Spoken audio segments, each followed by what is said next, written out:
D gang ಇದೆಯಲ್ಲ ಅದು ದಿಕ್ಕಾಪಾಲಾಗಿದೆ. ಒಬ್ಬೊಂದೊಂದು ದಿಕ್ಕಿಗೆ ಒಬ್ಬರನ್ನ ಹಾಕಲಾಗಿದೆ. ಇದು ಪವಿತ್ರ ಗೌಡಗೆ ಸಂಕಷ್ಟವನ್ನು ತಂದೊಡ್ಡಿದೆಯಂತೆ. ಎಲ್ಲರೂ ಇದೇ ಜೈಲಲ್ಲಿದ್ದಾರೆ. ಈ ಕೊಲೆಯ ಆರೋಪಿಗಳೆಲ್ಲರೂ 4 ಜನ ಮಾತ್ರ ತುಮಕೂರಿನಲ್ಲಿದ್ದರು. ದರ್ಶನೇ ಇಲ್ಲಿದ್ದಾರೆ, ಅವರಿಲ್ಲಿದ್ದಾರೆ, ಇವರಿಲ್ಲಿದ್ದಾರೆ ಅಂತ ಹೇಳಿ ಒಂದೇನೋ ಪಕ್ಕದ ಬಿಲ್ಡಿಂಗಲ್ಲೋ ಪಕ್ಕದ ಬ್ಯಾರೆಟ್ನಲ್ಲೋ ಅಥವಾ ಅಣತಿ ದೂರದಲ್ಲಿರುವಂಥದ್ದು. ಈಗೇನಾಗಿದೆ, ಅಯ್ಯೋ ಎಲ್ಲರೂ ಖಾಲಿ ಆದ್ರಲ್ಲಪ್ಪ, ನಾನು ಒಬ್ಬಳೇ ಇಲ್ಲಿ ಉಳ್ಕೊಂಡೆ ಅನ್ನೋದು ಆಕೆಗೆ ಒಂಟಿತನ ಕಾಡ್ತಾ ಇದೆಯಂತೆ. ಸೊ ಒಬ್ಬಂಟಿಯಾಗಿರುವಂಥ ಪವಿತ್ರ ಗೌಡಗೆ ಇದೀಗ ಸಂಕಷ್ಟ. ಪವಿತ್ರ ಗೌಡ ನೋಡೋಕ್ಕೆ ಕುಟುಂಬಸ್ಥರು ಬರ್ತಾ ಇದ್ರು.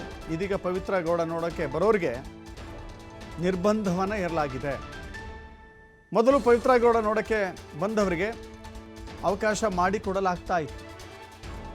ಜೈಲ್ ರೂಲ್ ಬುಕ್ ಏನಿದೆ, ಜೈಲಿನ ನಿಯಮಗಳಿಗೆ ಒಳಪಟ್ಟು ಭೇಟಿಯಾಗಲಿಕ್ಕೆ ಅವಕಾಶವನ್ನು ಕೊಡಲಾಗ್ತಾ ಇತ್ತು. ಆದರೆ ಮೊನ್ನೆ ಪವಿತ್ರ ಗೌಡ ತಾಯಿ ಬಂದರೂ ಕೂಡ ಭೇಟಿಯಾಗಲಿಕ್ಕೆ ಅವಕಾಶವನ್ನು ಕೊಟ್ಟಿಲ್ಲ. ಕೇವಲ ಫೋನ್ನಲ್ಲಿ ಮಾತನಾಡಿಸಿ ವಾಪಸ್ಸಾಗಿದ್ದರು ಪವಿತ್ರ ಗೌಡ ತಾಯಿ. ಇನ್ನೇನಿದ್ರು ಕೂಡ ಎಂಟ್ರಿಗೆ ಅವಕಾಶ ಇರೋದೇನೋ ಮಾತ್ರ ಬನ್ನಿ, ಯಾವಾಗಲೂ ಬರಬೇಕು ಅಂತ ಇಲ್ಲ ಅಂತ ಹೇಳಿ.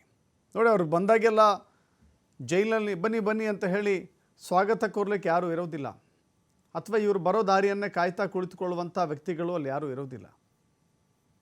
ಬಂದರು ಅಂದ ತಕ್ಷಣ ಆ ಜೈಲೊಳಗೆ ಅವಕಾಶವನ್ನು ಕೊಡೋಕ್ಕಾಗೋದಿಲ್ಲ. ಅಲ್ಲೂ ಕೆಲವಷ್ಟು ರೂಲ್ಸ್ಗಳಿರುತ್ತೆ, ನಿಯಮಗಳಿರುತ್ತೆ. ಆ ನಿಯಮಗಳಿಗೆ ಒಳಪಟ್ಟೆ ಭೇಟಿಯಾಗಬೇಕಾಗತ್ತೆ ಸಂದರ್ಶಕರು ಹೋದರೆ. ಸೊ ಇದೀಗ ಪವಿತ್ರ ಗೌಡ ತಾಯಿ ಶೋಭಾ ಹೋಗಿದ್ರಂತೆ, ಮೊನ್ನೆ ಮಾತನಾಡ್ಸೋಣ ಅಂತ ಹೋಗಿದ್ರಂತೆ. ಇಲ್ಲ, ನಿಮಗೆ ಅವಕಾಶ ಇಲ್ಲ ಅಂತ ಹೇಳಿದಾಗ ಶೋಭಾ ಅಂದರೆ ಪವಿತ್ರ ಗೌಡ ತಾಯಿ ವಾಪಸ್ಸಾಗಿದ್ದಾರೆ, ಭೇಟಿಯಾಗಲಿಕ್ಕೆ ಅವಕಾಶ ಇಲ್ಲ ಅಂತ ಹೇಳಿದಾಗ. ಸೊ ಹೀಗಾಗಿ ಇನ್ನು ಮುಂದೆ ಒಂದು ರೀತಿ ಇಂಥದ್ದೇ ಅನೇಕ ರೀತಿಯ ಘಟನೆಗಳು ಮರುಕಳಿಸುತ್ತೆ ಅನ್ನೋದು ಆಕೆಗೆ ಎಲ್ಲೋ ಒಂದು ಕಡೆ ಆತಂಕ, ದುಗುಡವನ್ನು ತಂದೊಡ್ಡಿದೆಯಂತೆ ಕೊಲೆ ಆರೋಪಿಯಾಗಿರುವಂಥ ಪವಿತ್ರ ಗೌಡಗೆ.